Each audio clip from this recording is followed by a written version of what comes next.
Buenas noches. En nombre del Padre, y del Hijo, y del Espíritu Santo. Amén. Ven, Espíritu Santo, llena los corazones de tus fieles y enciende en ellos el fuego de tu amor. Envía, Señor, tu Espíritu, y todo será creado y se renovará la faz de la tierra. Oh Dios, que leccionaste los corazones de tus fieles con la ciencia del Espíritu Santo, haz que, guiados por ese mismo Espíritu, saboremos las dulzuras del bien y gocemos siempre de sus divinos consuelos, por Cristo nuestro Señor. Amén. Oh María concebida sin pecado. Oh María concebida sin pecado. Oh María concebida sin pecado. En el nombre del Padre, y del Hijo, y del Espíritu Santo. Amén. Nuevamente, buenas noches. Bueno.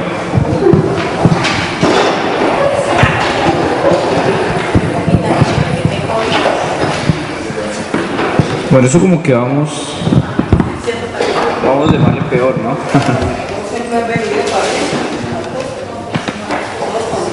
Bueno, vamos a tratar de reflexionar un poco sobre el Evangelio del domingo pasado y pasamos inmediatamente a Génesis capítulo 2.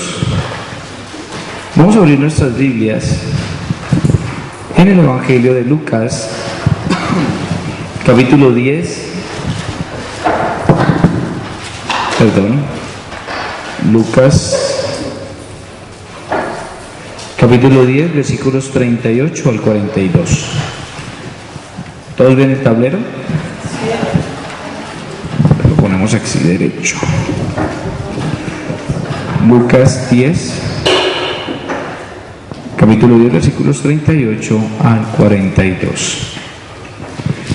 ¿Qué dice esto? Dice lo siguiente: en aquel tiempo entró Jesús a una aldea y una mujer llamada Marta lo recibió en su casa.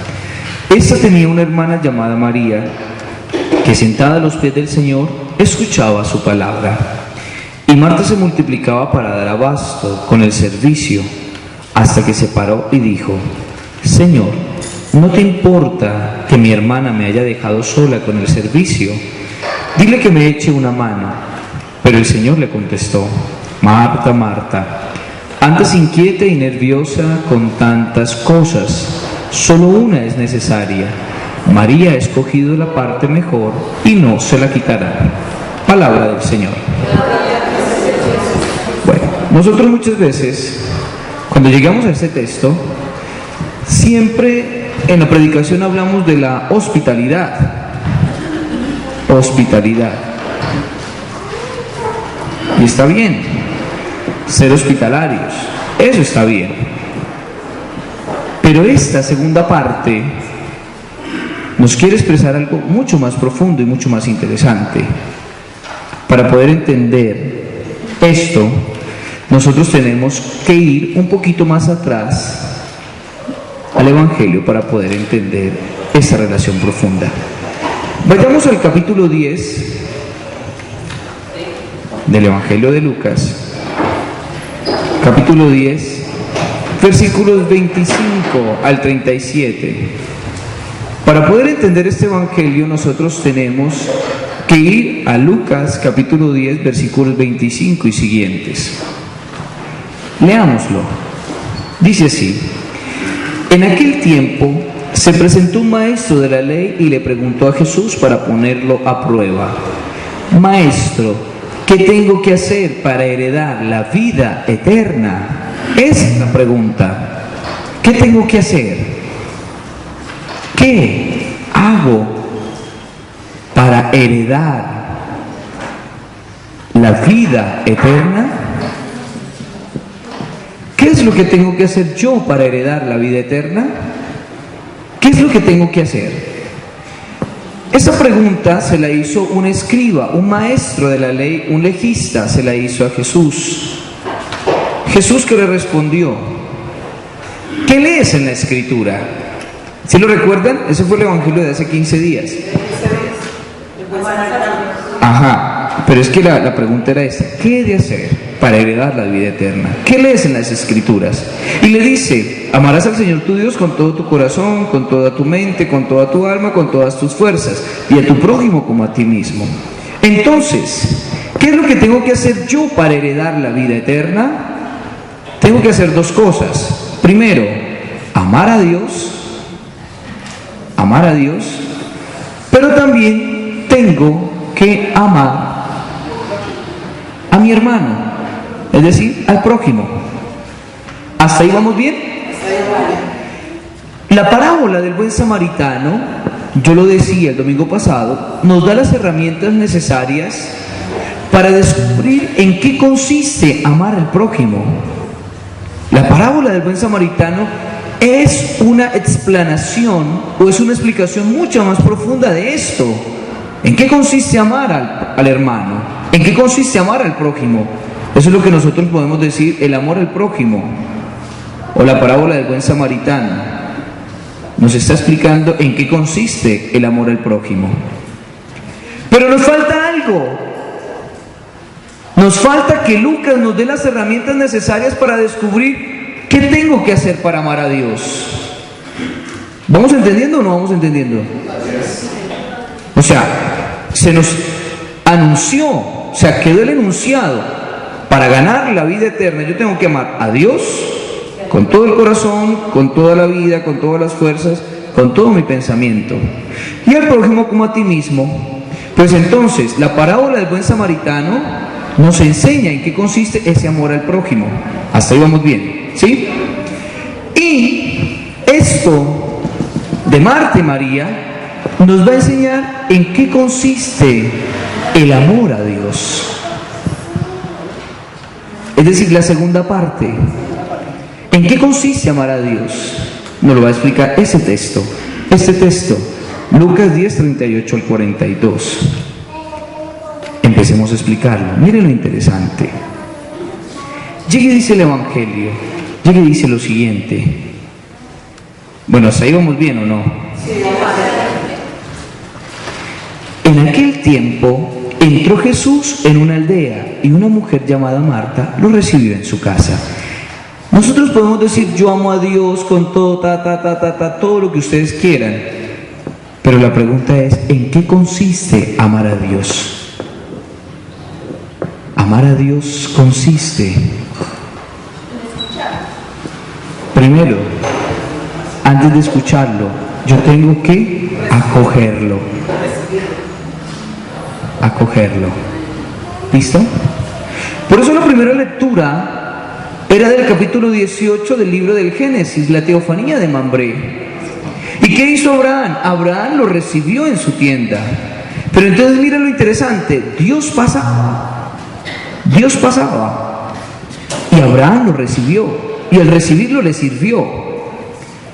Si hacemos el paralelo con Lucas, mira lo interesante, ya no es Yahvé, es el enviado de Yahvé, el Emmanuel, el Dios humanado, el que va pasando, el que entra a una aldea. Y ya no es Abraham, sino que es una mujer la que lo recibe. Oiga, interesantísimo. Porque en el pensamiento judío una mujer no podía recibir a un hombre en su casa. No lo podía recibir. Estaba completamente prohibido. Entonces, cuando nos dice que Marta lo recibió, nos está indicando que Dios también debe ser acogido por la mujer. Debe ser acogido por la mujer. Pero mire lo interesante. Marta lo acoge, pero tiene una hermana llamada María, que inmediatamente llega a Jesús, se sienta a los pies y empieza a escucharle. Marta empieza a hacer 1000 cosas con tal de servirle, y está bien. Y después se para y le dice, oiga Señor, ¿a usted no le importa que mi hermana me haya dejado sola con el servicio? Dígale que me ayude. Y por eso el Señor llega y le dice, Marta, Marta, la llama 2 veces. Marta, Marta, Marta, Marta, andas inquieta y nerviosa por tantas cosas cuando una sola es importante. ¿Cuál fue el pecado de Marta? Muchas veces pensamos que servir en exceso, no, tampoco. El pecado de Marta fue creer que ella podía hacer todas las cosas sola. Cuando el Señor le dice Marta, Marta, le está diciendo, oiga, yo estoy aquí, no tengas miedo que yo estoy aquí, yo te ayudo. Y lo podemos complementar con el Evangelio de Mateo, cuando llega y dice, es que yo he venido a este mundo no a que me sirvan, sino a servir. ¿Sí ven? Pero ahora estudiemos un poco la actitud de María.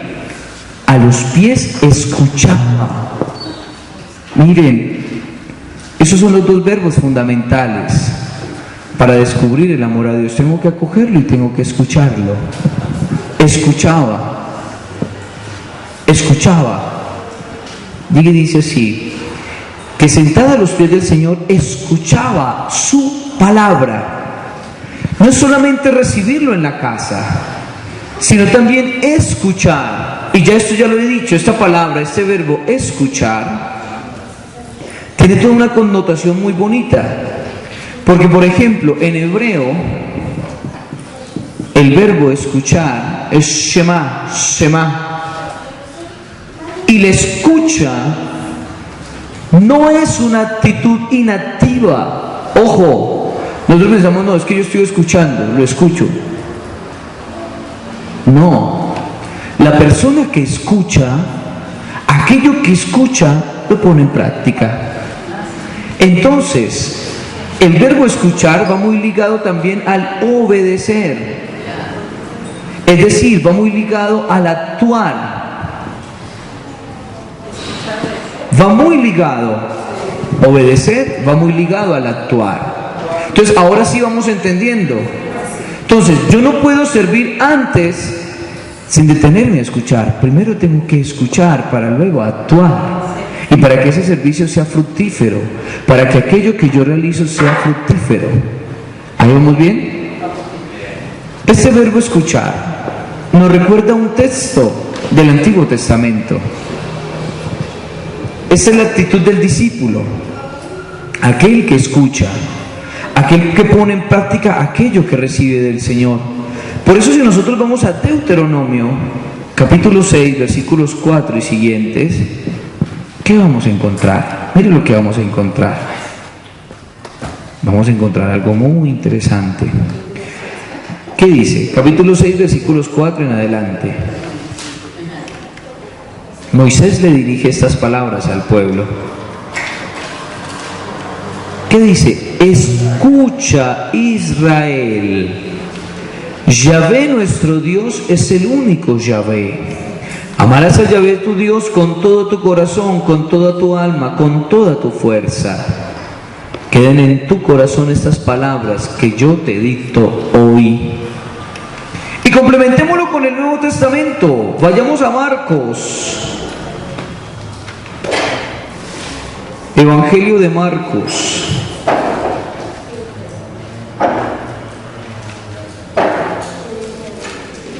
Capítulo 12, versículo 28. Complementémoslo esto con Marcos 12, 28 y siguientes. Bueno, yo hago una pregunta. ¿Me estoy haciendo entender? ¿Sí? ¿Clarito? Como el agua de que del río Guarapa. Miren lo que va a decir. Marcos, capítulo 12, versículos 28 y siguientes. Dice lo siguiente. Se le acercó uno de los escribas que les había oído, y viendo que les había respondido muy bien, le preguntó: Maestro, ¿cuál es el primero de todos los mandamientos? Y mira lo que va a responder Jesús. Cuando el escriba llega y le pregunta: Maestro, ¿cuál es el primero de todos los mandamientos? Nosotros nos imaginamos: amarás al Señor tu Dios con todo tu corazón, con toda tu alma, con todas tus fuerzas. Nos imaginamos inmediatamente eso, ¿sí o no? Y está bien. Pero Jesús no responde eso. ¿Qué le dice?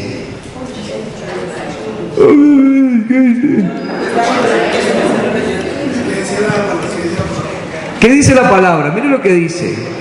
Jesús le contestó: el primero es: escucha, Israel.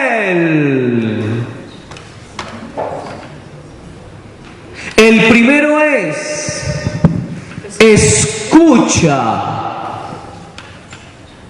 Es decir, pon atención, para las orejas, para que después al recibir esto entiendas qué es lo que te voy a decir. El primero es: escucha, Israel, el Señor nuestro Dios es el único Señor, y amarás al Señor tu Dios con todo tu corazón, con toda tu alma, con toda tu mente y con todas tus fuerzas. El segundo es: amarás a tu prójimo como a ti mismo. Entonces, volviendo una vez más y recapitulando las cosas, si nosotros queremos amar a Dios, como lo dice la Escritura, amarás al Señor. O sea, volvamos a hacer una vez más el paralelo. ¿Qué le dice el escriba a Jesús en el Evangelio de Lucas, capítulo 10, versículos 25 al 37? Le dice: Maestro, le hace una pregunta para ponerlo a prueba. Maestro, ¿qué he de hacer para heredar la vida eterna? Jesús le pregunta: ¿has leído las Escrituras? ¿Qué encuentras en ellas? Y dice: amarás al Señor tu Dios con todo tu corazón, con toda tu alma, con todas tus fuerzas y con todo tu pensamiento.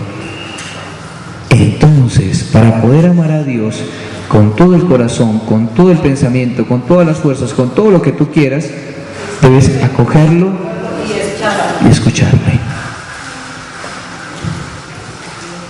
En eso consiste el amor a Dios.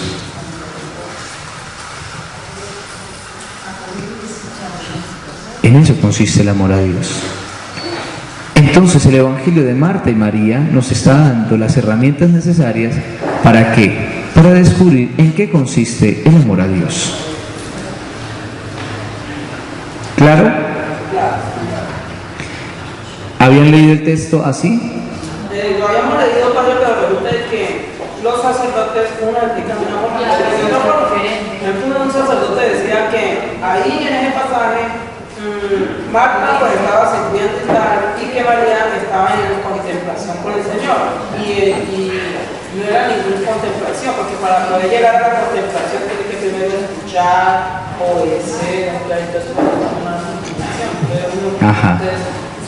Con esto para entender más el Señor lo dijo decía el domingo ayer en Santa Misa en Santa Marta, él explicó este tema, pero bien explicadito también, y dijo que era que Marta era que y como algunas viejas que pues, ponían a hacer algo. ¿Así dijo como a unas viejas?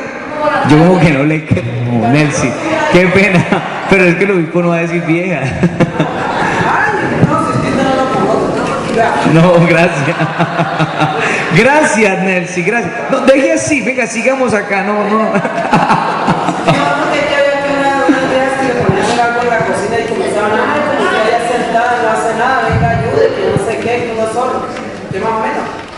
Ajá.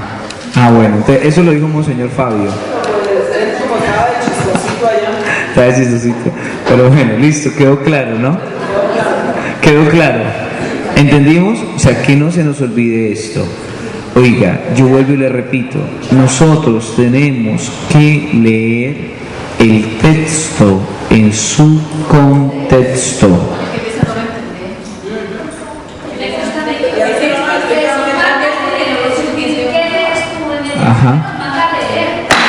Ajá. Es que el que le estaba preguntando era un legista, una persona que conocía y citaba la Escritura, la recitaba. No era cualquier lagaña de mico. Entonces por eso llega y le dice: ¿qué lees en ella? Es decir, ¿la has leído tantas veces, pero la has aplicado? Por eso es todo esto, todo interesante y todo bonito. ¿Listo? Bueno, quedó claro, ¿no? Entonces que no se nos olvide eso, el escuchar siempre lleva al actuar, porque en hebreo no existe el verbo obedecer. En hebreo no existe el verbo obedecer, no existe. Cuando le dicen escucha, es decir, pon atención y hazlo. ¿Listo? Dime. Esto es interesante porque resulta de que el Señor el código, vea, centrémonos en dos partes que en la Sagrada Biblia aparece Marta, ¿no? Ajá. No nos salgamos de ahí, porque resulta que saliéndonos de ahí es por eso que tienen tanta superstición con las antiguas. Ajá. Les digo ahí por bien clarito, que no nos salgamos de que qué cuentos de veladoras verdes, que porque es para Marta. que hay, que yo no sé qué, que por ejemplo tiene la calderetica que tiene ya en la mano, Ajá. porque otra vez la llenaron de tierra del cementerio. Ajá. Entonces por eso, ella aparece sin caldereta ya. Ajá. Es superstición de la gente. Es muy bonito porque le enseñó mucho a la gente que superstición, nada con Santa Marta. No. Nos centremos en que era muy servicial, muy linda, muy de todo, y que no es que la gente es superficial, usted no sabe cuál es. No, sí, sí, sí. La gente es muy supersticiosa y mezclamos lo sagrado con la superstición y eso no está bien. No, eso es... Yo pensé que la Virgen. Para mí no me consta, no sé. Dicen Marta, Marta, no sé. A mí yo sí creo que es bienestar. En el santoral no aparece Virgen y Mártir, no aparece, aparece Marta solamente. ¿Listo? Bueno. O sea, el hecho de llamarla dos veces es decir, Marta, Marta, le está indicando, oye, Es un llamado de atención. es un cierto llamado, pero es una manera de reafirmar ese llamado, decirle, oye, oye, yo estoy aquí. ¿No es cierto? Entonces por eso se hace énfasis. Y mira lo interesante, en los dos relatos del Evangelio, en este y en el Evangelio de Juan, Marta es la que habla con el Señor. María no dice nada. Bueno. Listo. Pasemos ahora. Vamos a leer Génesis, capítulo 2. Vamos a leerlo todo y vamos a empezar a explicar poco a poco. ¿Listo? ¿Listo? ¿Estamos listos? Génesis, capítulo 2. Bueno, dice así. Concluyéronse pues los cielos y la tierra y todo su aparato. Y dio por concluida Dios en el séptimo día la labor que había hecho, y cesó en el día séptimo de toda la labor que hiciera. Y bendijo Dios el día séptimo y lo santificó, porque en él cesó Dios de toda la obra creadora que Dios había hecho. Esos fueron los orígenes de los cielos y la tierra cuando fueron creados. Empezamos otra narración. El día en que hizo Yahvé Dios la tierra y los cielos, no había aún en la tierra arbusto alguno del campo, y ninguna hierba del campo había germinado todavía, pues Yahvé Dios no había hecho llover sobre la tierra, ni había hombre que labrara el suelo. Pero un manantial brotaba de la tierra y regaba toda la superficie del suelo. Entonces Yahvé Dios formó al hombre con polvo del suelo, e insufló en sus narices aliento de vida, y resultó el hombre un ser viviente. Luego plantó Yahvé Dios un jardín en Edén, al oriente, donde colocó al hombre que había formado. Yahvé Dios hizo brotar del suelo toda clase de árboles deleitosos a la vista y buenos para comer, y en medio del jardín el árbol de la vida y el árbol de la ciencia del bien y del mal. De Edén salió un río que regaba el jardín, y desde allí se repartía en 4 brazos. El uno se llama Pisón, es el que rodea todo el país de Havilá, donde hay oro. El oro de aquel país es fino. Allí se encuentra el bedelio y el ónice. El segundo río se llama Gijón, es el que rodea el país de Cush. El tercer río se llama Tigris, es el que recorre el oriente de Asur. Y el cuarto río es el Éufrates. Tomó pues Yahvé Dios al hombre y le dejó en el jardín de Edén para que lo labrase y cuidase. Y Dios impuso al hombre este mandamiento: de cualquier árbol del jardín puedes comer, mas del árbol de la ciencia del bien y del mal no comerás, porque el día que comieres de él morirás sin remedio. Dijo luego Yahvé Dios: no es bueno que el hombre esté solo, voy a hacerle una ayuda adecuada. Y Yahvé Dios formó del suelo todos los animales del campo y todas las aves del cielo, y los llevó ante el hombre para ver cómo los llamaba, y para que cada ser viviente tuviese el nombre que el hombre le diera. El hombre puso nombres a todos los ganados, a las aves del cielo y a todos los animales del campo, mas para el hombre no encontró una ayuda adecuada. Entonces Yahvé Dios hizo caer un profundo sueño sobre el hombre, el cual se durmió y le quitó parte del costado, rellenando el vacío con carne. Del costado que Yahvé Dios había tomado del hombre, formó una mujer y la llevó ante el hombre. Entonces éste exclamó: esta vez sí que es hueso de mis huesos y carne de mi carne. Esta será llamada mujer, porque del varón ha sido tomada. Por eso deja el hombre a su padre y a su madre, y se une a su mujer, y se hacen una sola carne. Estaban ambos desnudos, el hombre y su mujer, pero no se avergonzaban uno del otro. Palabra del Señor. Bueno, vamos a empezar explicando la última parte del versículo 1 al versículo 4 del capítulo 2, ¿vale? En relación al día séptimo. ¿Les parece? ¿O arrancamos de una vez con la otra narración? Bueno, vamos a explicarlo para que queden claras las cosas. ¿Por qué? Es que muchas veces nuestros hermanos cristianos no católicos se fundamentan en este texto para decir, ¿sí ven? El día que nosotros debemos celebrar, el día que nosotros debemos descansar, es el día séptimo. Por eso encontramos los adventistas del séptimo día, ¿no es cierto? ¿Sí o no? Entonces, ¿cuál es el día séptimo? No, sábado.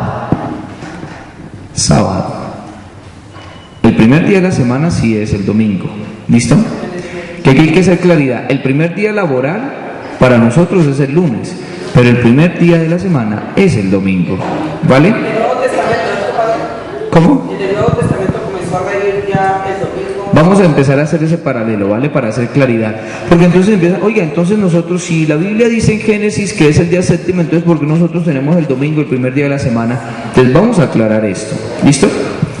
Yo les había dicho que el Antiguo Testamento nace en un ambiente judío, lo mismo que el Nuevo Testamento, ¿vale? ¿Por qué el día séptimo? ¿Por qué el día séptimo es tan importante? Porque en el día séptimo, es decir, el día sábado, fue el día en que Dios descansó. El día séptimo, el día sábado, descansó de toda su obra creadora. Dios descansó, ¿listo? Y deja ese domingo, lo santifica, para que el hombre lo guarde. ¿Hasta ahí vamos bien o no? Esperen, por favor. ¿Me esperan? Yo les dije que iba a hacer toda una aplicación. Voy a empezar a explicar desde el Antiguo Testamento y después vamos a pasar al Nuevo Testamento. Listo. El sábado. Esperen, vuelvo y repito. Oiga, ¿ustedes no me están entendiendo o es que no me quieren entender? Por eso es que ustedes no han aprendido a escuchar. No hemos aprendido a escuchar. Yo ya les dije, ¿por qué nuestros hermanos cristianos, protestantes, se justifican en el sábado? Entonces, estoy empezando a explicar el texto. Espérenme en hacer el recorrido y llegamos al Nuevo Testamento. ¿Quedó claro? ¿Me dejan ser maestro hoy? Bueno, listo. Según Génesis, capítulo 2, versículos del 1 al 4, el Señor llega y dice, y santificó el día séptimo. Versículo 3, y bendijo Dios el día séptimo y lo santificó. ¿Cuál es el día séptimo? El día sábado. Así vamos bien, ¿no es cierto? Bueno, ¿por qué lo santifica Dios? Para que el hombre lo guarde, para que el hombre contemple la obra que Él ha hecho. Hay otros dos textos, o hay muchos textos, especialmente está Éxodo 20 y está Deuteronomio capítulo 6. Éxodo 20, vamos a leerlo. El segundo libro, Éxodo 20, lo que nos va a decir. Éxodo 20, versículo 8. Y después, Deuteronomio, capítulo 5, versículos 12 al 15. Capítulo 5, versículos 12 al 15. También nos van a hablar de la importancia del sábado. Pero miren, vamos a darnos cuenta que estos dos textos tienen una connotación muy distinta. Éxodo 20 dice lo siguiente: 28. Recuerda el día del sábado para santificarlo. 6 días trabajarás y harás todos tus trabajos, pero el día séptimo es día de descanso para Yahvé tu Dios. No harás ningún trabajo, ni tú, ni tu hijo, ni tu hija, ni tu siervo, ni tu sierva, ni tu ganado, ni el forastero que habita en tu ciudad. Pues en 6 días hizo Yahvé el cielo y la tierra, el mar y todo cuanto contienen, y el séptimo descansó. Por eso bendijo Yahvé el día del sábado y lo hizo sagrado. ¿Listo? ¿Lo leímos o no lo leímos? Pasemos ahora a Deuteronomio, el 5.º libro, capítulo 5, Deuteronomio, capítulo 5, versículos 12 al 15. ¿Qué dice? Guardarás el día del sábado para santificarlo como te lo ha mandado Yahvé tu Dios. 6 días trabajarás y harás todas tus tareas, pero el día séptimo es día de descanso para Yahvé tu Dios. No harás ningún trabajo, ni tú, ni tu hijo, ni tu hija, ni tu siervo, ni tu sierva, ni tu buey, ni tu asno, ni ninguna de tus bestias, ni el forastero que vive en tus ciudades, de modo que puedan descansar como tú, tu siervo y tu sierva. Recuerda que fuiste esclavo en el país de Egipto y que Yahvé tu Dios te sacó de allí con mano fuerte y tenso brazo. Por eso Yahvé tu Dios te ha mandado guardar el día del sábado. Hay una connotación muy interesante en estos dos relatos. Ambos relatos nos invitan a guardar el día séptimo, ¿sí o no? Pero ¿cuál es la motivación? Ambos relatos tienen una motivación totalmente distinta. En el libro del Éxodo, ¿por qué se debe guardar el día séptimo? Porque el día séptimo es el día que Dios descansó. Es decir, está haciendo una alusión directa al libro del Génesis. ¿Listo? ¿Hasta ahí vamos bien? Mientras que en el libro del Deuteronomio se debe guardar el día séptimo, es decir, el día del sábado, por una motivación. ¿Cuál es esa motivación? El acto liberador. Porque Dios te ha liberado, entonces tú tienes que ser liberador. Tú tienes que ser liberador. Por eso tú tienes que guardar el sábado, porque ese sábado te recuerda la acción liberadora de Dios, y como Dios te ha liberado a ti, tú también debes ser liberador. Esto nos dice a nosotros muchísimo, nos dice muchísimo, porque nosotros muchas veces no guardamos, recibimos la acción de Dios, pero no la aplicamos para las demás personas. ¿Listo? Hoy la primera lectura tomada del libro del Éxodo nos volvía a hablar del día ¿qué? Del día del sábado. Éxodo 16. ¿Qué decía? Cuando se dan las codornices y el maná, todos los días podrás recibir tu ración diaria, pero en cambio en el día sexto tomarás doble ración, porque el día séptimo no recogerás. ¿Sí ven? La importancia del día séptimo. ¿Hasta ahí vamos bien? Bueno, aquí yo siempre hago una pregunta. ¿Nosotros somos cristianos o somos judíos? Cristianos, ¿no es cierto? Bueno, entonces tenemos que leer toda la Sagrada Escritura en toda su amplitud, ¿vale? Bueno, hacemos bien, ¿listo? Pasemos ahora al Nuevo Testamento. Borremos esto, o sea, la importancia del día séptimo, el día que Dios santificó. ¿Listo? Que es un día muy importante para los judíos. Vayamos a Marcos, capítulo 16, versículo 1. ¿Qué nos va a decir? Nos va a decir lo siguiente. Marcos 16, 1. Llega y dice lo siguiente: pasado el sábado, María Magdalena, María la de Santiago y Salomé compraron aromas para ir a embalsamarle, y muy de madrugada, el primer día de la semana, a la salida del sol, van al sepulcro. Se decían unas a otras: ¿quién nos retirará la piedra de la puerta del sepulcro? Y levantando los ojos bien que la piedra estaba ya retirada, y eso que era muy grande. Y entrando en el sepulcro vieron a un joven sentado en el lado derecho, vestido con una túnica blanca, y se asustaron. Pero él les dice: no os asustéis, Buscáis a Jesús de Nazaret, el crucificado, ha resucitado, no está aquí. Ved el lugar donde le pusieron, pero id a decir a sus discípulos. Sigue la narración. ¿Qué día van las mujeres? Miren lo enfático del texto. Marcos 16:1. Llega y dice, pasado el sábado,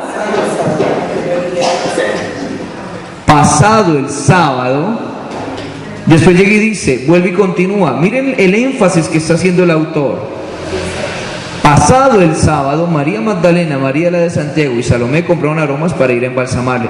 Y muy de madrugada, el primer día de la semana, exacto, el primer día de la semana.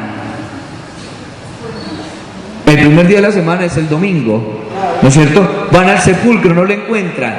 Encuentran a una persona vestida de blanco que le dice, oiga, están buscando a Jesús, el crucificado, no está aquí, ha resucitado. Miren la gran proclamación, ha resucitado. Como un grupo que tenemos en nuestra diócesis muy querido, que dicen, ¿cómo es? Cristo ha resucitado, verdaderamente ha resucitado. ¿Sí es así? Ah, Jesucristo ha resucitado verdaderamente. Listo. ¿Quieren otra prueba? Vayamos a Mateo, capítulo 28, versículos 1 al 8. Eso se lo van a confirmar en sus casas. Mateo 28, 1 al 8. Lo mismo que Lucas, capítulo 24, versículos 1 al 10, en donde van a encontrar la misma narración. Lucas, capítulo 24, versículos 1 al 10. Pero yo me voy a enfocar en otro evangelio. En otro evangelio que nos va una vez más a recalcar la importancia del primer día de la semana. Vayamos a Juan. ¿Puedo borrar? ¿Puedo borrar o no? Listo. Vayamos a Juan capítulo 20.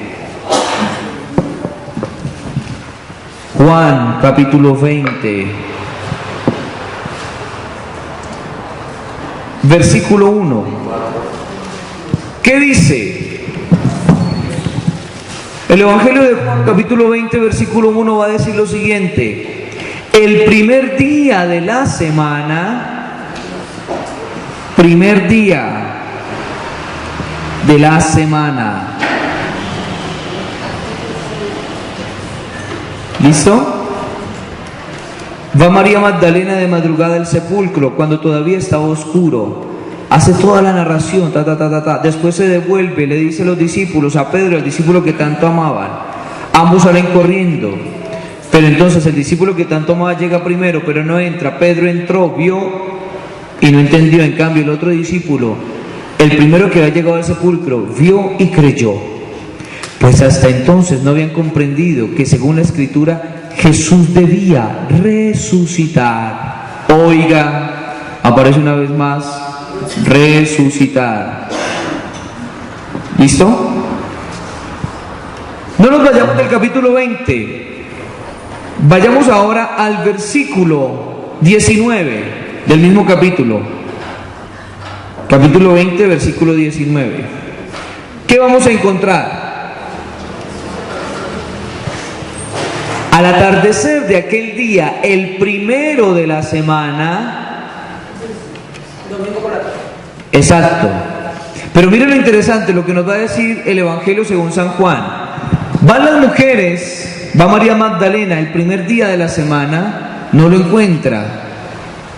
Por la mañana. Pero al atardecer de aquel mismo día, exacto, el Señor se presenta en medio de los discípulos. Al atardecer. ¿Quieren otra evidencia? No nos vayamos del Evangelio de Juan, capítulo 20, vayamos 9 versículos más adelante, versículo 28, versículo 26. Juan 20, versículo 26. Mira lo que va a decir. 8 días después, si están hablando del primer día de la semana, 8 días después, ¿qué será? Otra vez domingo. 8 días después,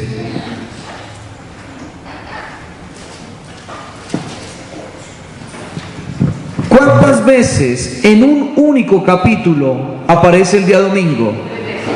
3 veces. Se está hablando de domingo, domingo, domingo, domingo, domingo, domingo, domingo. Vayamos ahora a Apocalipsis, capítulo 1, versículo 10. ¿Qué va a decir?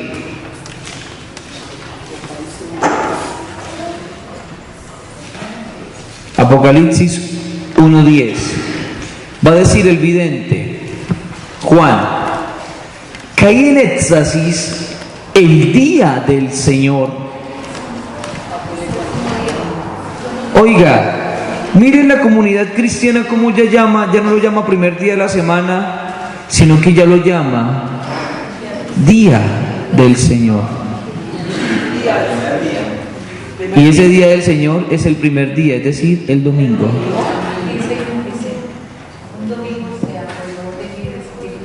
El primer día, el día del Señor. Entonces, ahora sí saquemos una conclusión. Si toda la obra creadora fue grandiosa y Dios santificó el día sábado, el día séptimo, pero recuerden que el hombre pecó.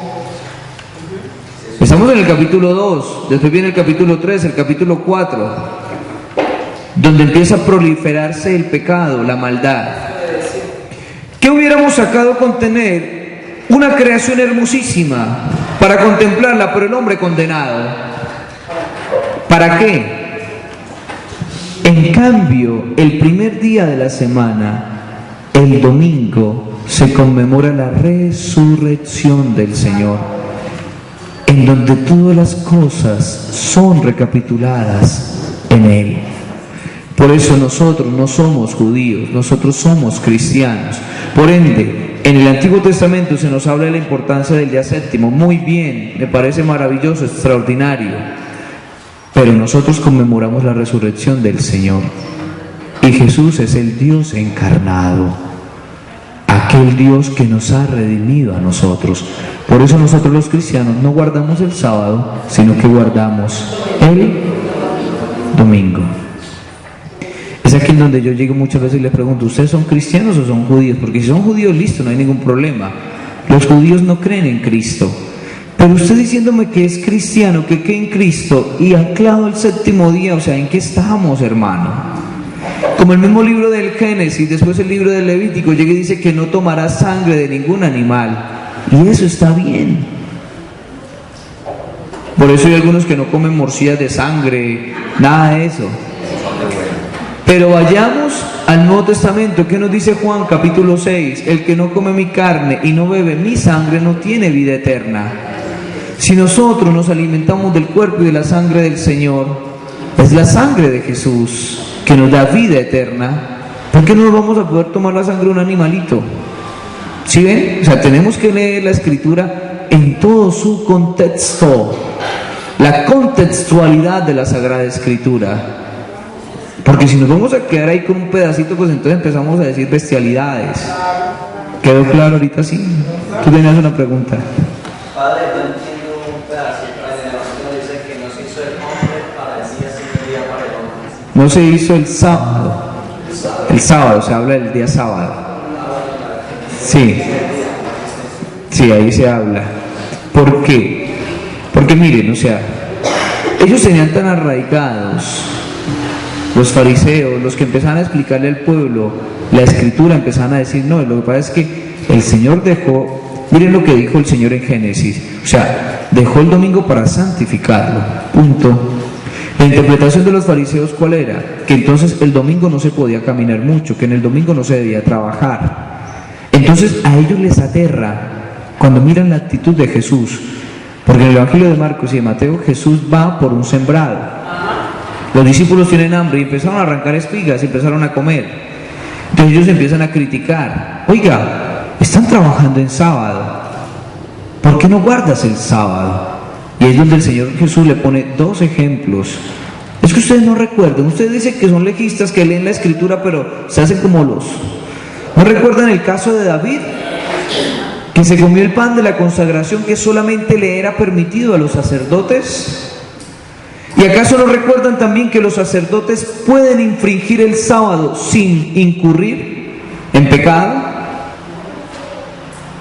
Y por eso termina diciendo, en el Evangelio de Mateo es muy interesante porque llega e invita a los fariseos, tengan misericordia, hagan misericordia. Y por eso no es el hombre para el sábado, sino el sábado para el hombre.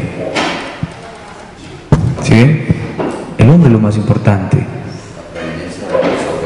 La preeminencia, exacto, del hombre sobre el precepto. Una nueva interpretación. Entonces, ¿quién es el que cambia las cosas? Porque es que nuestros hermanos cristianos no católicos dicen es que la iglesia cambió. No, la iglesia no ha cambiado nada. El que cambia las cosas es el mismo Jesús, es el mismo Dios, es el mismo Señor. Es Él. ¿Quién es el que dice, el que no come mi cuerpo y bebe mi sangre no tiene vida eterna? ¿Será que lo dijo el Papa Francisco? ¿O el Papa Pedro? No, lo dice Jesús en el Evangelio de Juan capítulo 6, así de sencillo, punto. Pero es que muchas veces empiezan a decir burradas, cosas que no. Contradiciendo. Exacto. Padre, hay una pregunta aquí. Ahora sí, perdón, ahora sí quedó claro. Quedó claro, sí, padre. Pero hay una pregunta aquí que surge que me Dime. que padre, que bueno, que nuestro Señor Jesucristo era judío. Sí, claro. Era judío. Los primeros discípulos de él eran judíos. Que por eso ellos hacen toda una ruptura. Ya no siguen caminando en esa ley judía, sino que ya la novedad del cristianismo. Por eso Pablo habla tanto de la novedad del cristianismo. Nosotros somos judíos de raza, pero somos cristianos. ¿Sí ven? ¿Sí ven? ¿Quién es el que cambia las mismas cosas? Pues el mismo Señor. ¿Listo? ¿Quedó claro? Bueno, nos queda media horita para hablar de Génesis 2. Pensemos, ¿esto quedó claro? Porque es que muchas veces a nosotros nos da miedo. Entonces miren, tenemos que ir desde el Antiguo Testamento y ir haciendo todo un recorrido que se necesita hacerlo. ¿Listo? Bueno. Génesis capítulo 2. Si ustedes se dieron cuenta, es muy interesante ver cómo después de esa narración de los orígenes aparece Génesis 2. Génesis 2, que es un relato de creación.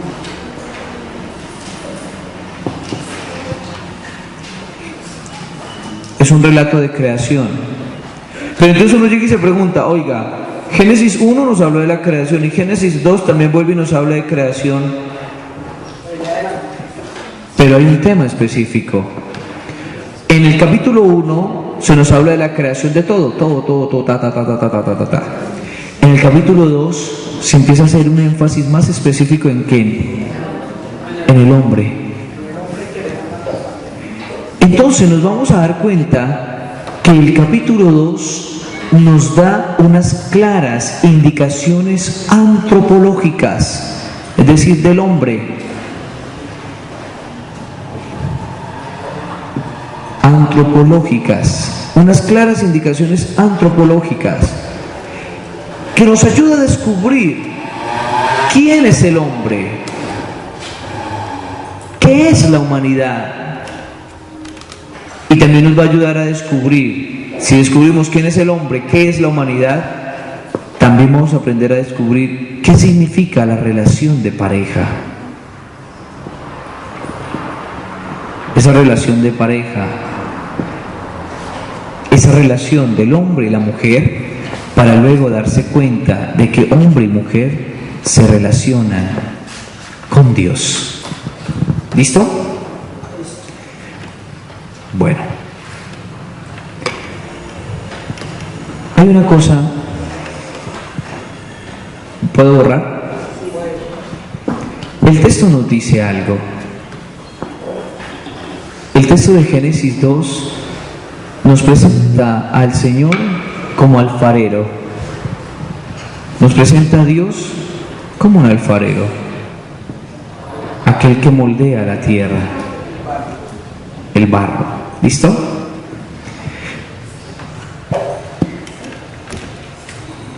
Dios nos lo va a decir el texto. Vayamos al texto.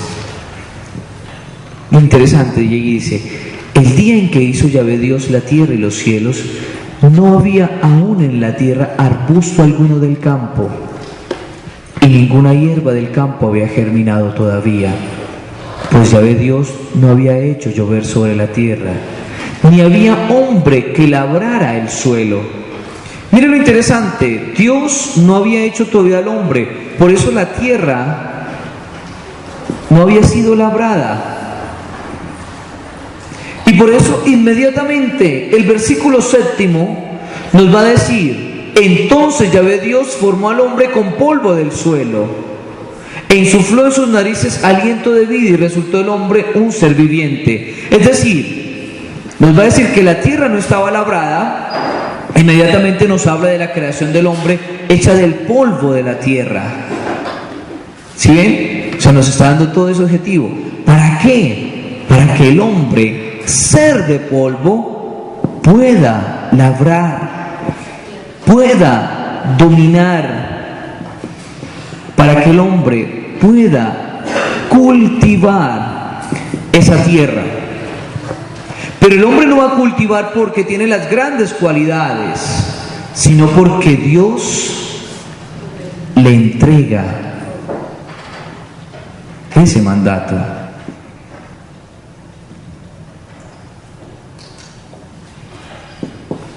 ¿Listo? ¿Hasta ahí vamos bien?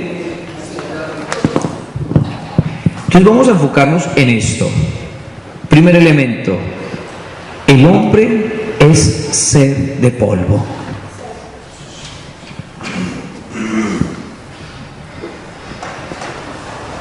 El hombre es ser de polvo.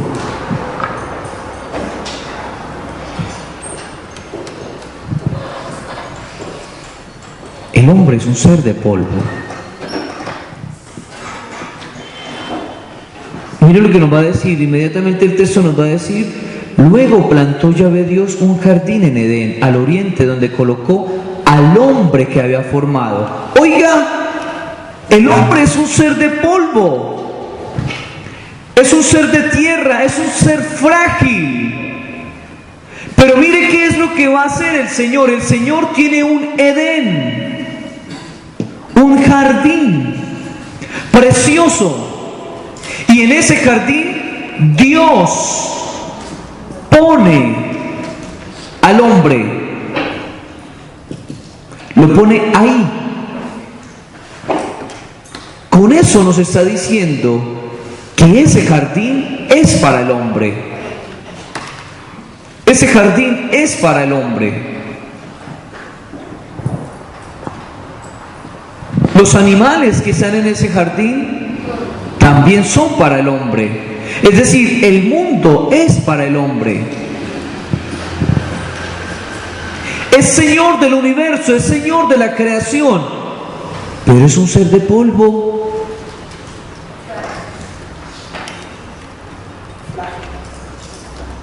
Oiga, eso es algo muy, pero muy interesante.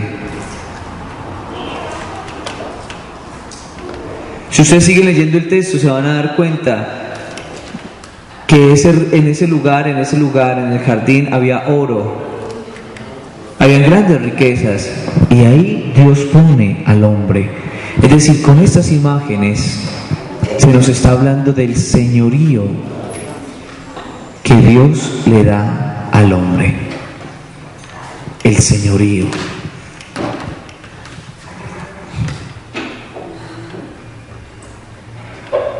Ese señorío que se manifiesta también en que el hombre les da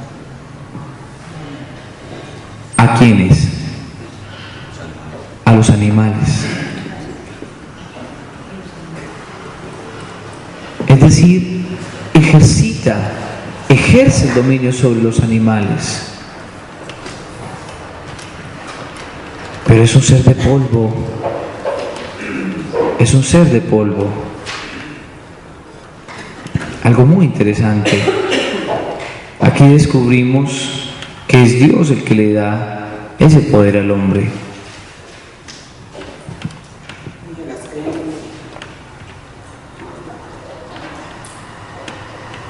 ¿Listo? ¿Por qué decimos que el hombre es un ser de polvo? Por la siguiente razón.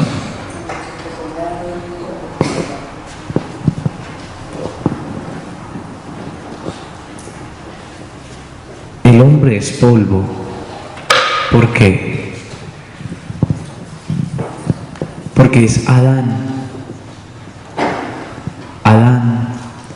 Adán significa humanidad.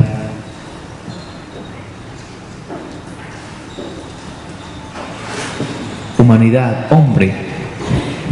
Y esa palabra Adán viene de Adamá.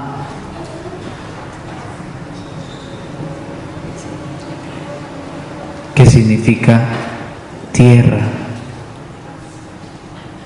polvo. Pongámoslo en otras palabras. Adán, que viene de Adama. ¿Sí ven? Se muestra esa relación profunda entre la tierra y el hombre. El hombre es polvo y al final de sus días se hará polvo de nuevo. El hombre es polvo y el hombre se hará polvo de nuevo. Pero miren, aquí vuelve y se nos repite una idea muy, pero muy interesante. Porque si nosotros vamos al versículo, capítulo 2 del libro del Génesis, y vamos al versículo 19, se nos va a decir que Yahvé Dios formó del suelo todos los animales del campo y todas las aves del cielo. Hola. Yo no pregunté si podía borrar, pero yo ya borré. Hagamos un paralelo entre Génesis 1 y Génesis 2. Génesis 1 y Génesis 2, que nos van a expresar la misma idea, pero con palabras totalmente distintas. ¿Qué nos dice Génesis 1? Nos dice Génesis 1 al versículo 26 que el ser humano es ¿qué? Es imagen y semejanza ¿de quién? De Dios. Listo. Pero también Génesis 1, vamos a buscar el versículo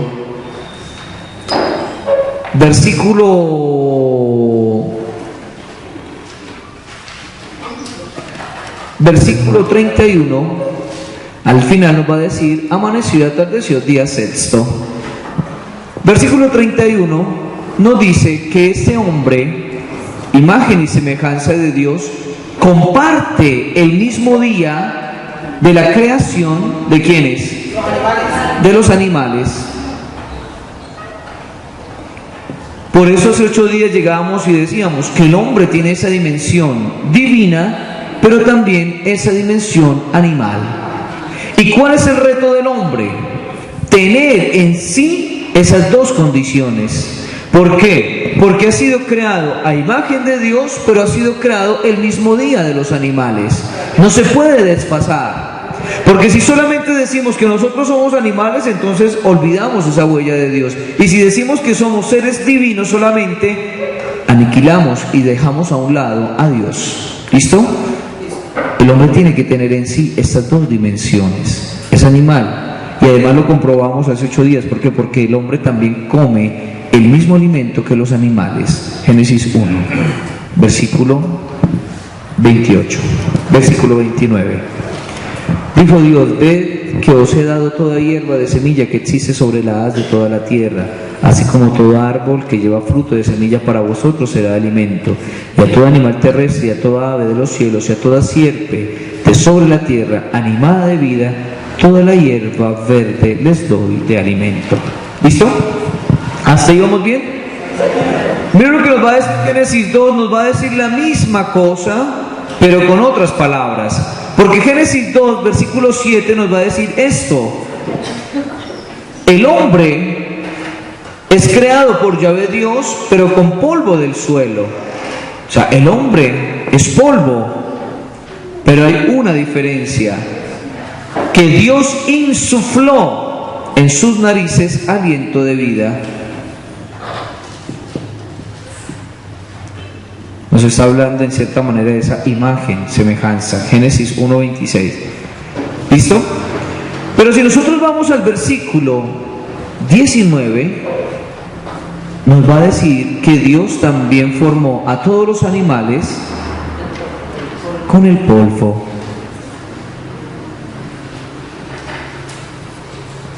Es decir, el hombre comparte con los animales la misma materia, polvo, es decir, fragilidad, algo que va a terminar.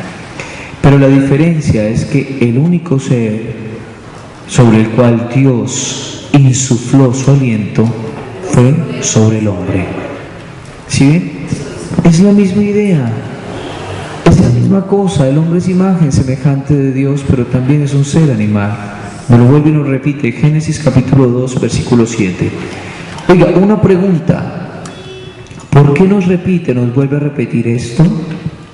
Eso te parece porque sí. Porque una idea es repetida doblemente.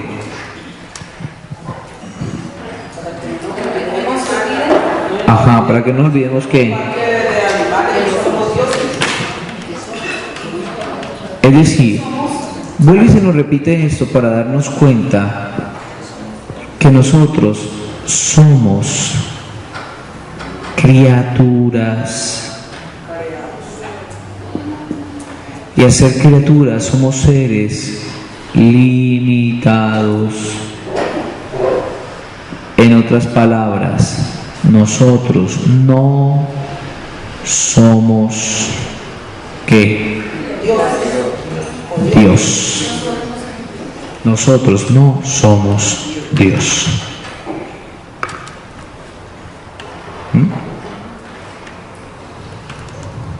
¿Hasta ahí vamos bien? Bueno, entonces el hombre es puesto en el jardín para que el hombre se dé cuenta de que debe dominar, porque les impone un nombre a los animales. Imponer nombre es decir, ejercer autoridad, ejercer dominio, y eso el hombre lo ha recibido de Dios. Pero Dios le dice al hombre una cosa. Versículo 15 al 17, el mandato de Dios. Génesis 2, 15 al 17. ¿Qué le dice? Tú podrás comer de todos los árboles del jardín, pero del árbol del conocimiento del bien y del mal no debes comer, porque el día en que comieres de él, ciertamente morirás. Oiga, hagamos una cuestión interesante acá. Génesis 2, 15 al 17, y nos dice eso, ¿no es cierto? Pero vayamos un momento al versículo 9 de Génesis 2. Yahvé Dios hizo brotar del suelo toda clase de árboles deleitosos a la vista y buenos para comer, y en medio del jardín el árbol de la vida y el árbol de la ciencia del bien y del mal. Oiga, Génesis 2:9 nos habla que en el centro hay dos árboles. ¿Cuáles? El primero, el árbol de la vida. O sea, del bien. Espérenme, cálmate. El árbol de la vida. Y enseguida está ¿cuál? Y dice, el árbol de la vida y el árbol de la ciencia del bien y del mal, o del conocimiento, pongámoslo, o de la ciencia del bien y del mal. Hay dos árboles, pero la prohibición recae sobre los dos, sobre el árbol del conocimiento del bien y del mal. Miren lo interesante. Empecemos a explicar un poquito qué significa eso. Cuando nosotros en Sagrada Escritura encontramos esa expresión bien y mal, cuando encontramos los dos extremos, Sagrada Escritura nos está hablando de totalidad. Totalidad. Totalidad. Es decir, cuando nos habla del árbol del conocimiento del bien y del mal, Él nos está hablando del árbol del conocimiento pleno, total. Por eso cuando nosotros encontramos también en Sagrada Escritura entrar y salir, encontramos en la Sagrada Escritura también la expresión vida y muerte, significa la plenitud de la existencia. Entrar y salir, el bien y el mal, es la misma cosa, indican totalidad. Por eso cuando Jesús llega y dice, yo tengo las puertas de la vida y de la muerte, ¿qué está diciendo la Sagrada Escritura? Ay, Jesús tiene las puertas de la muerte, ay, vamos a morir. Tiene la plenitud de la existencia y puede dar la plenitud de la existencia al hombre. Eso significa. ¿Listo? ¿Qué es? ¿Qué es lo que significa que Dios le diga al hombre, no puedes tomar ese conocimiento pleno? Conocer a plenitud significa no solamente tener inteligencia para conocer, porque muchas veces pensamos que conocer es solamente tener inteligencia. No. Cuando nos habla de que Dios le impone este mandato al hombre de que no comerás de este árbol, le está diciendo, es decir, tú no eres principio del conocimiento. Tú puedes conocer porque yo te permito, pero tú no eres el principio del conocimiento. Es decir, tú no posees el secreto pleno de aquello que piensas conocer. ¿Listo?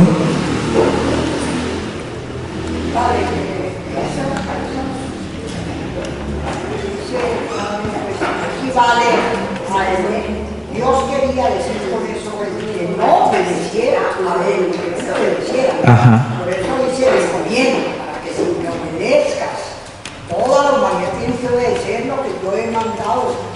Y el mal fue el que no quiso obedecer y no quiso obedecer, los que no me obedecieron, ¿no? Oímos la palabra de Dios, todo y seguimos en la misma. No hemos escuchado y poner en práctica lo que hemos hablado de enseñanza. Muchas gracias, Betty. Dios te pague. Entonces, no comer de aquel árbol, se entiende que el hombre no puede asimilar aquel conocimiento del bien y del mal, es decir, no puede asimilar el conocimiento pleno. ¿Por qué? Porque el hombre no posee las llaves de la existencia.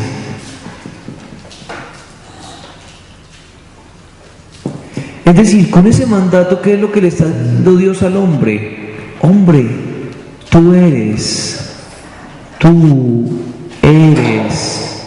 criatura, tú eres un ser criatural.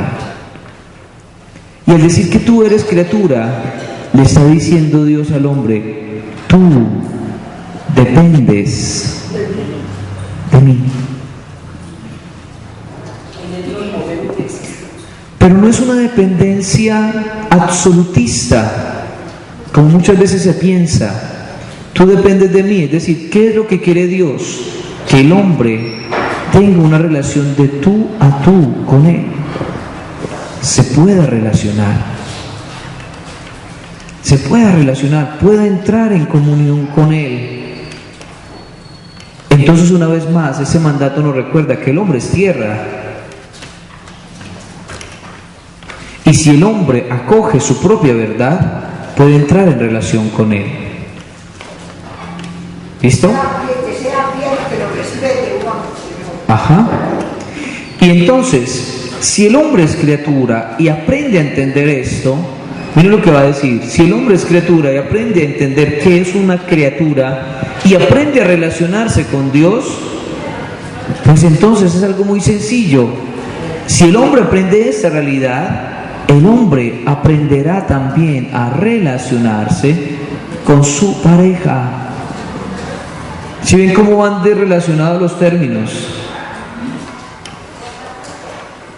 y así será posible una comunión entre los dos.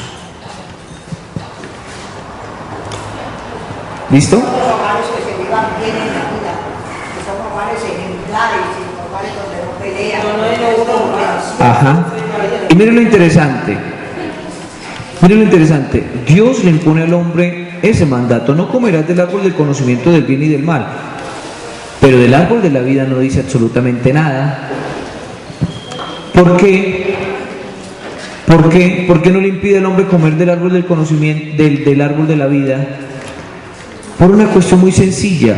Porque si el hombre se reconoce criatura, si el hombre entra en comunión con él, pues podrá comer de ese árbol de la vida y podrá tener esa vida plena. Y esa vida plena significa entrar en comunión con Dios. Punto. Punto. Ahora sí. Es decir, el hombre reconoce que Dios lo sostiene.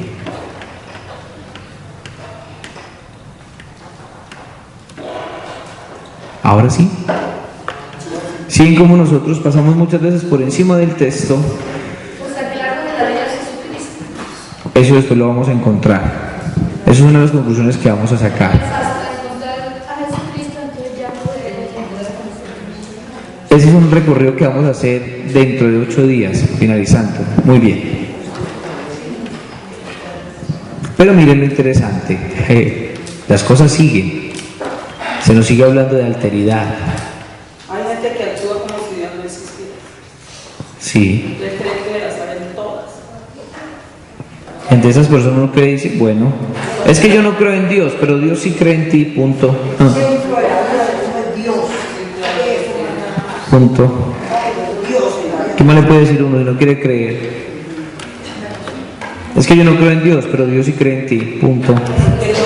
Así de sencillo, punto. Miren la otra expresión, hay algo muy interesante aquí. Dijo luego Yahvé Dios: no es bueno que el hombre esté solo, voy a hacerle una ayuda adecuada. Oiga, no es bueno que el hombre esté solo. Porque ¿quién lo atiende?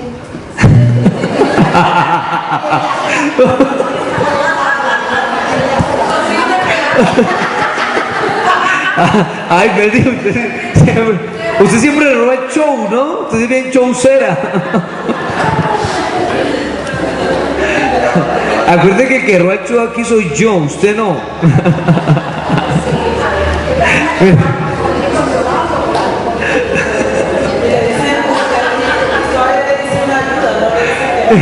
Miren lo interesante. Pero miren, vayamos. No nos salgamos. Miren lo interesante.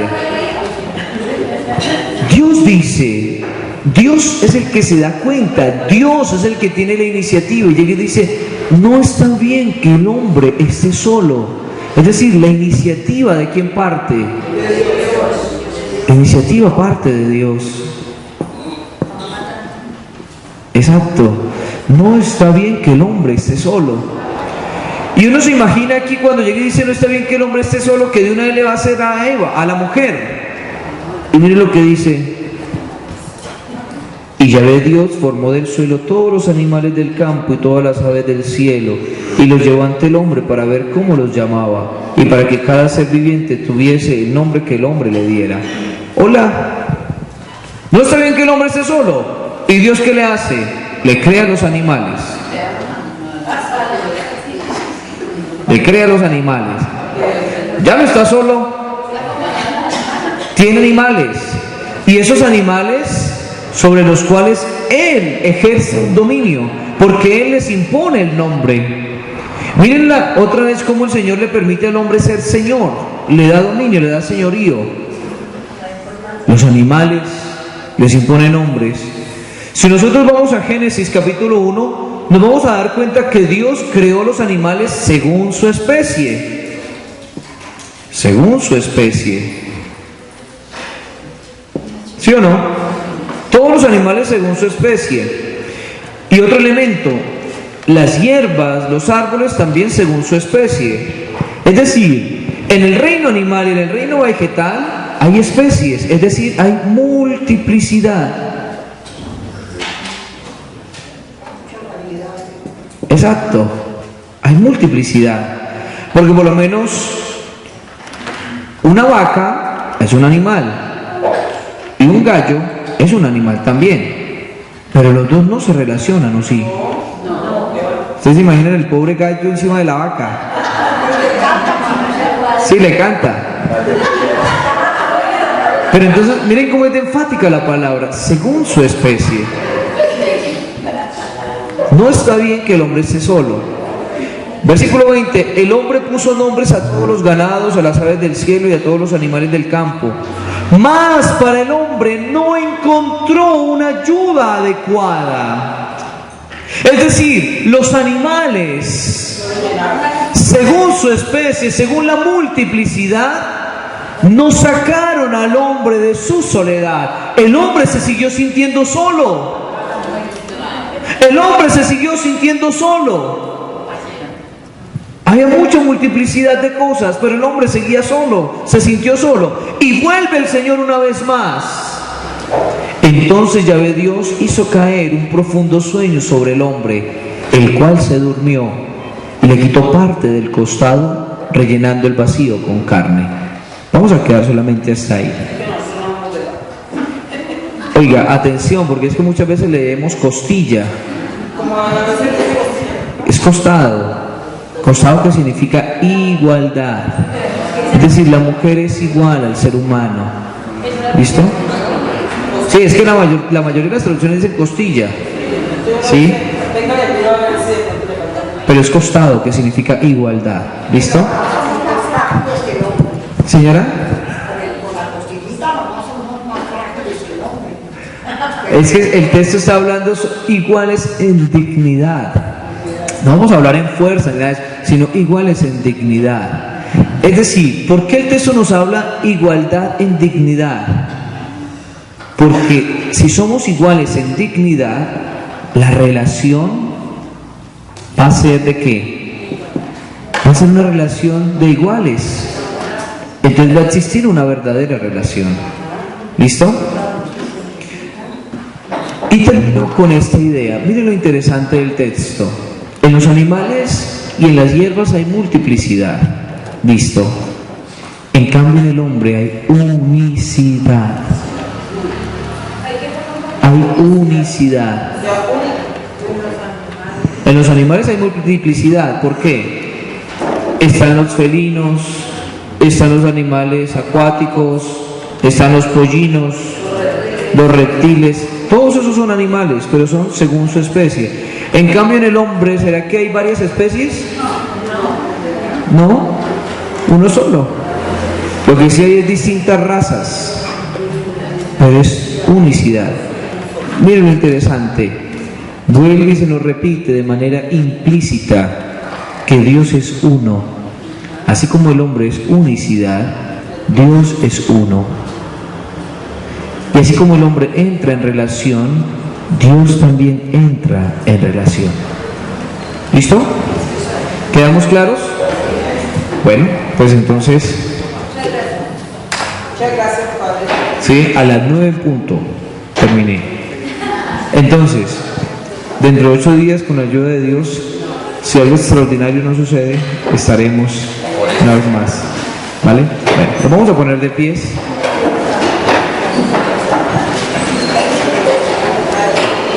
Y vamos a darle gracias al Señor por este momento de encuentro con su palabra.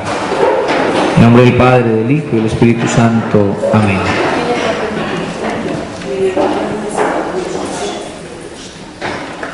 Te alabamos, te bendecimos y te damos gracias, Señor, por este momento de encuentro contigo por medio de tu palabra. Permite, Señor, que nosotros podamos entenderla, comprenderla y sobre todo amarla. Y pudiéndola amar, llevarla a nuestra práctica, a nuestra vida diaria, amándote a ti y amando a nuestros hermanos. Padre nuestro, que estás en el cielo, santificado sea tu nombre. Venga a nosotros tu reino, hágase tu voluntad en la tierra como en el cielo.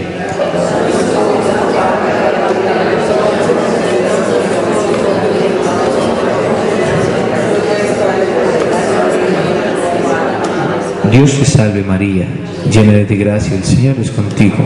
Bendita tú eres entre todas las mujeres y bendito es el fruto de tu vientre, Jesús.